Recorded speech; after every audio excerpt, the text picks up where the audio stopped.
Grande BH em Pauta. Os problemas da sua região em debate na Band News FM. Nesta semana, o Grande BH em Pauta traz como tema a prostituição em Belo Horizonte e região metropolitana. Júlio Vieira traz os detalhes.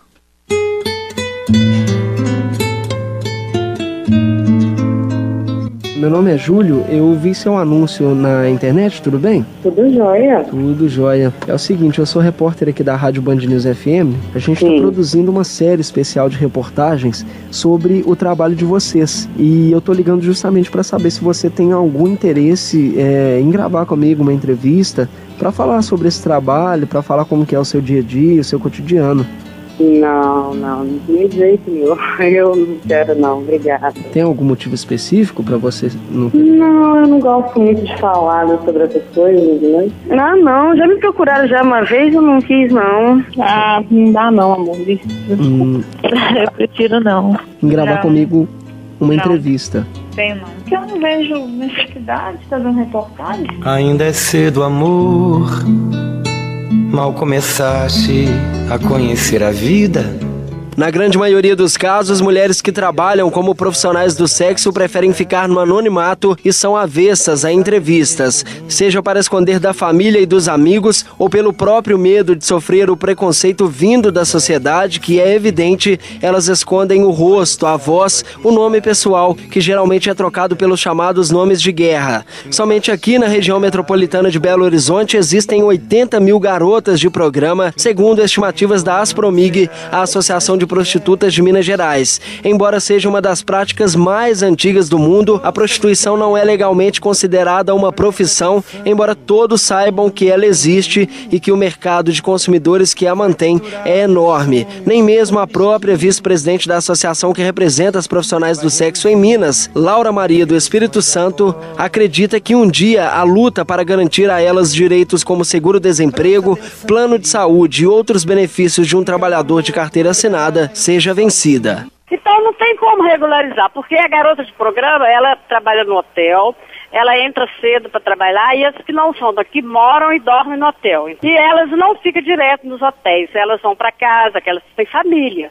E se, por exemplo, como o dono de um hotel pode regularizar, assinar carteira para elas, se elas não trabalham direto com eles? E muitas garotas, se ela não estiver ganhando no hotel, elas vão para outro. Então não tem como que o patrão porque ele ia pagar o salário dela, se ela abandonou o serviço dele e foi para outro hotel. É muito difícil de legalizar a prostituição. Acho que seria até impossível. A garota de programa Elis Cristina, que na noite usa o nome fictício Isabela, conta que escolheu a profissão na qual trabalha há 5 anos porque precisava arrumar um emprego rapidamente, mas que depois ficou seduzida pelo dinheiro que ganhava fazendo os programas. Eu morava no orfanato, completei 18 anos. Quando você completa 18 anos em uma instituição, você tem que sair. Daí eu optei por fazer isso porque não tinha outra coisa pra mim, entendeu? Pra mim, eu tinha que sair de lá rápido e eu tinha que arrumar alguma coisa rápida.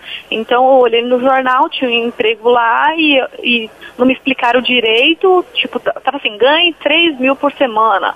Daí, eu perguntava, mas eles não falavam o que era, falava assim, bem que conhecer a casa. Daí eu fui, daí vi que era prostituição, acabei indo, gostando, e hoje eu tô aí, né? Assim, eu achava, assim, um pouco ruim no começo, pelo fato de eu estar fazendo sexo com quem eu não conhecia. Mas depois de vir um dinheiro, acho que compensava tudo, e eu comprava as coisas que eu queria. Os perfis das profissionais do sexo variam. Algumas, chamadas de acompanhantes de luxo, chegam a receber 10 mil reais ou mais por uma noite e convivem com homens de influência e alto poder aquisitivo, como políticos, jogadores de futebol e empresários. Outras vivem uma realidade menos glamurosa e muitas vezes cruel e se prostituem em pequenos hotéis, como os das ruas Guaicurus, no centro da cidade, onde pagam uma diária para usarem os quartos, que muitas vezes também servem como casa. Outras se dividem ao longo de avenidas como Afonso Pena, tradicional ponto de prostituição da capital mineira. Segundo a Associação das Prostitutas de Minas, somente nessas duas áreas da cidade, cerca de 4.500 mulheres negociam a cada noite programas com clientes. De Belo Horizonte, Júlio Vieira. O mundo é um moinho, vai triturar teus sonhos tão mesquinhos.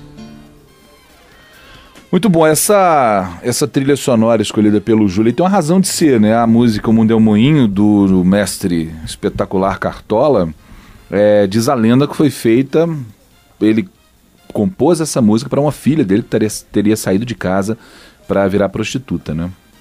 Essa música tem história e se você prestar bastante atenção, aconselho ao ouvinte da Band News que não conhece a letra, para buscar aí na internet a letra dessa música, O Mundo é um Moinho, ver o brilhantismo e o espetáculo que é a construção dessa letra, a sutileza que ele encontrou para falar sobre esse assunto, que é um assunto delicadíssimo.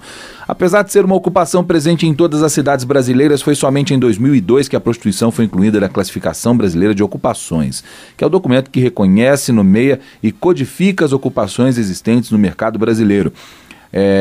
Para conhecer mais sobre essa realidade em BH, nós conversamos agora com a mestra em Psicologia pela Universidade Federal de Minas, autora do estudo Identidade das Prostitutas em Belo Horizonte, Letícia Cardoso Barreto. Letícia, bom dia.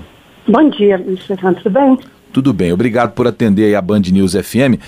Professora, como é que foi feito esse estudo? O que a senhora precisou fazer para conseguir fazer o levantamento desse perfil das prostitutas de Belo Horizonte, uma vez que elas querem tudo na vida menos aparecer?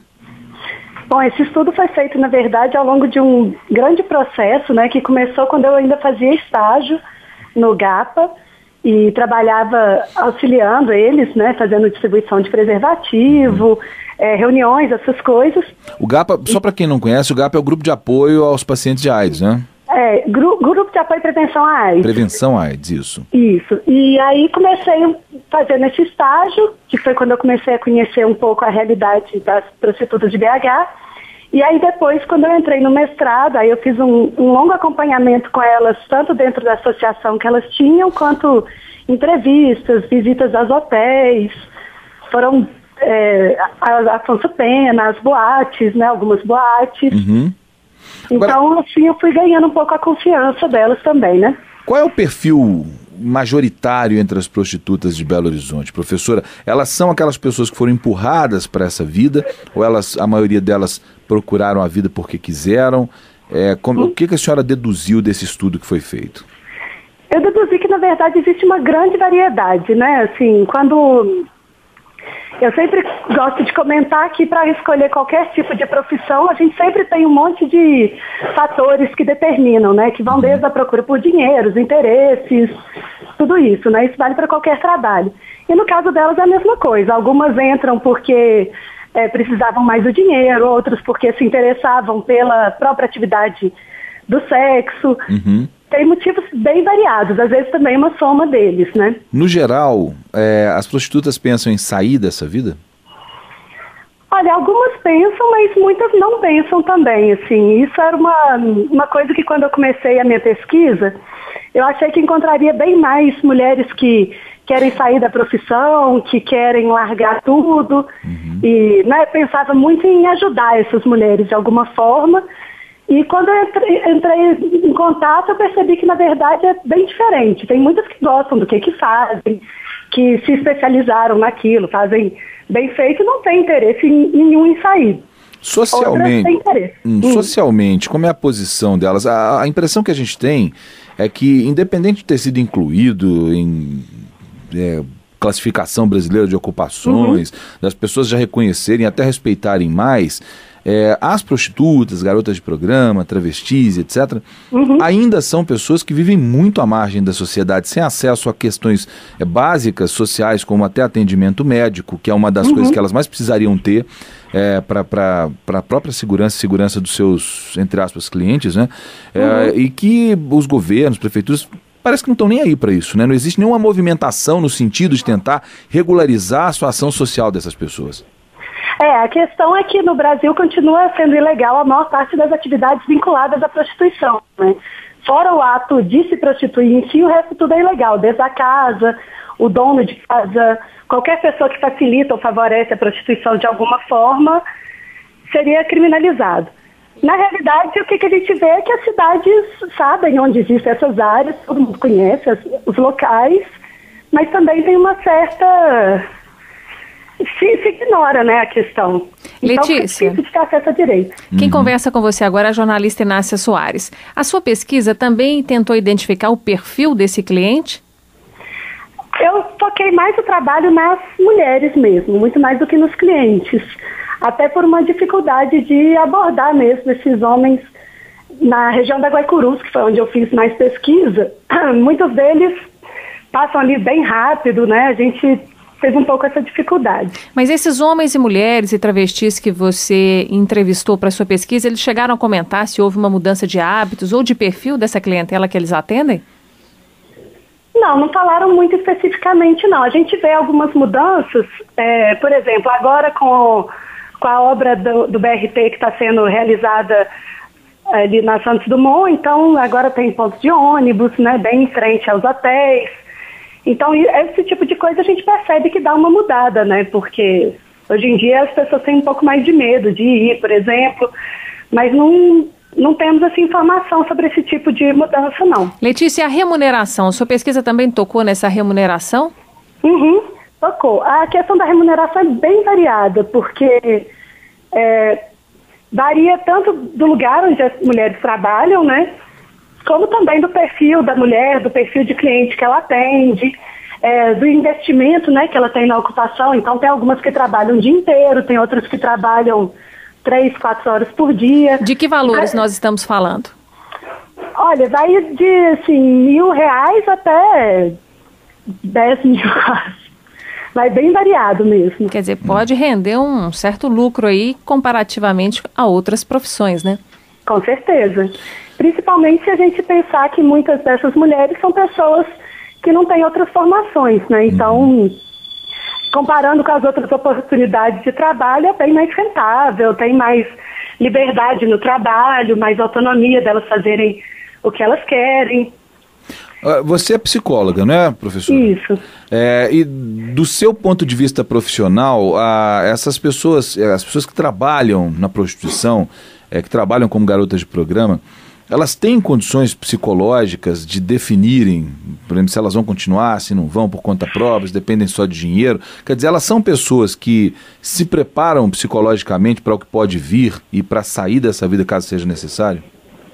Olha, eu acho que o perfil psicológico é bem variado, assim, né? Quando você trabalha com essa população também. Mas eu acho que a maioria, sim. Muitas vezes o que acontece é que, né, às vezes elas imaginam que vão ficar poucos anos e vão ficando a vida inteira, né? E algumas reclamam mais de não ter acesso, por exemplo, à aposentadoria, esses direitos, né? Mas elas têm, sim. Muitas delas estão no trabalho já com algum objetivo, então querem abrir um salão de beleza, um comércio, e elas ficam ali durante aquele tempo e depois saem. Outras gostam do que fazem e não têm interesse em sair, né? Letícia, e essas prostitutas, travestis que você entrevistou, eles chegam a identificar para você se durante esse período de trabalho, quando estão trabalhando nessa área, eles chegam a formar família aí num aspecto mantendo esse negócio como algo paralelo na sua vida diária? Sim, tem algumas pessoas que a família sabe do trabalho e não tem nenhum problema com isso, outras já é uma coisa escondida, né? Falam com a família que vão trabalhar num comércio, alguma outra coisa, quando na verdade estão trabalhando na Guaicurus, por exemplo. Isso acontece, mas não é a única saída. Tem muita gente que a família sabe, acompanha. E aceita, né? E aceita. Ok. Muito bem. Letícia Cardoso Barreto, mestre em Psicologia pela Universidade Federal de Minas Gerais, autora do estudo Identidade das Prostitutas em Belo Horizonte. Mais uma vez, obrigado pela entrevista, Letícia. Bom dia para você. Obrigada a vocês.